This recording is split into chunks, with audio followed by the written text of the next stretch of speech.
وہی عمر جو پہلے مارتے تھے غریبوں کو، وہی فاروق امیرُ المومنین بنے، چہرے پہ نقاب پہنا، گلی سے گزر رہے، ایک بوڑھی اماں پریشان بیٹھی، عمر روک گئے، غلام سے کہنے لگی بوڑھی پریشان لگتی ہے، حضور پوچھ لیتے، فرمایا اماں اندر آ جائے، اماں کہنے لگی جاؤ دوڑو اپنا کام کرو، کہا تیری مہربانی آنے دے، جب ضد کی تو کہنے لگی آ جاؤ، حضرت عمر اندر گئے، نقاب ہے چہرے، اماں کیوں پریشان ہو؟ کہنے لگی عمر سے بڑی شکایت۔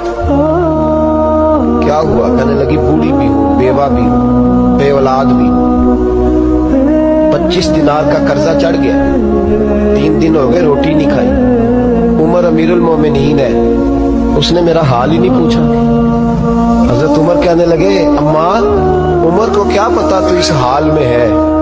تو مدینے کی وہ بوڑھی عورت بھی جانتی تھی کہ جمہوریت کیا ہوتی ہے، جمہوریت کیا ہوتی ہے۔ اماں عمر کو کیا پتا کہ تو اس حال میں ہے؟ تو وہ اماں بولی، کہنے لگی کیا کہا تم نے؟ عمر کو پتا نہیں؟ تو عمر کو جا کے میرا پیغام دے دو کہ حکومت چھوڑ دے، اس کے حوالے کرے جو غریبوں کا پتہ رکھ سکتا ہے، نہ ادھر ادھر کی تو بات کر، یہ بتا کہ قافلہ کیوں لٹا؟ مجھے رہزنوں سے غرض نہیں، تیری رہبری کا سوال ہے۔ تو بہانہ کر کے سائیڈ پہ ہو گیا، بول، تو پتہ رکھ نہیں سکتا تو کیوں حکومت کرتا ہے؟ آپ کے غلام کہتے عمر دوڑ لگا کے باہر نکلے، کھانا پکا پکایا گھر سے لائے، 25 دینار بھی لائے، 2 بوریاں اناج کی کندھوں پہ رکھ لی۔ غلام کہنے لگا حضور مجھے دے دیں، فرمایا وعدہ کر قیامت کے دن بھی میرا بوجھ اٹھائے گا؟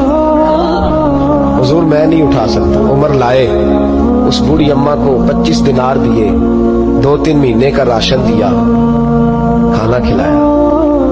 یہاں تو جس کا 200-400 ووٹ ہو اسے ہے کوئی سردار چودھری پوچھ لے، غریبوں کو کون پوچھتا ہے؟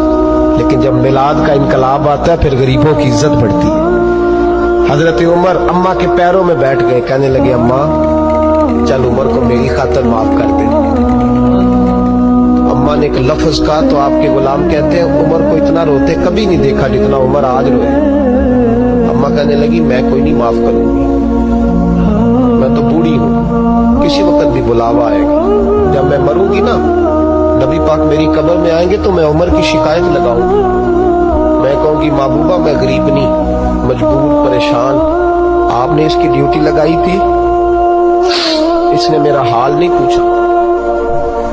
آپ کے غلام کہتے ہیں عمر اس طرح روتے جیسے بچہ بلک کے روتا۔ کہنے لگے اماں اس طرح نہ کرنا، عمر بڑا کمزور ہے، بڑا کمزور ہے، وہ یہ شکایت نہ لگانا، عمر بڑا ماڑا ہے، حضور کا سامنا نہیں کر سکے۔ اماں کہنے لگی نہیں میرا دکھ ہی بڑا ہے، میں عمر کی شکایت لگاؤں گی۔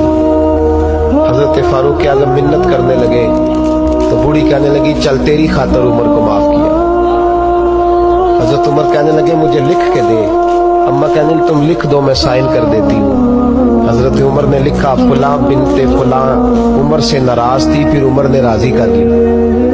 وہ اماں دستخط کرنے ہی لگی تھی کہ مولا علی شیر خدا آ گئے، حضرت عبداللہ ابن مسعود آ گئے رضی اللہ تعالی عنہما۔ اندر آتے ہی کہنے لگے عمر یہاں کھڑے ہو، میں سارے مدینے میں ڈھونڈ آیا ہوں، وہ ملک شام کے کچھ سفیر ملنے آئے۔ اماں فٹافٹ اٹھ گئی، ہائے یہ عمر تھا، عمر کے سامنے کہتی رہی۔ فاروق اعظم کہنے لگے نا اماں تو وعدے پہ قائم رہ، تو نے جو کیا ٹھیک کیا، سائن کر۔ اماں نے دستخط کیے تو حضرت عمر حضرت مولا علی شیر خدا کرم اللہ تعالی وجہ الکریم کو خط دے کے کہنے لگے علی گواہ کے سائن آپ بھی کر دو، عبداللہ بطور گواہ تم بھی دستخط کر دو۔ جب سائن کر دیے تو حضرت عمر نے رکا لپیٹا اور حضرت علی کو دے کے کہنے لگے علی مجھے امید ہے میں تم سے پہلے دنیا سے چلا جاؤں، جب میں مر جاؤں تو یہ رکا میرے کفن میں رکھ دینا۔ میرے نبی نے اگر پوچھا عمر میری امت کا کیا کر کے آئے ہو تو میں رکا نکال کے عرض کروں گا مولا ایک بوڑھی اماں ناراض تھی، میں اسے بھی راضی کر کے آیا ہوں۔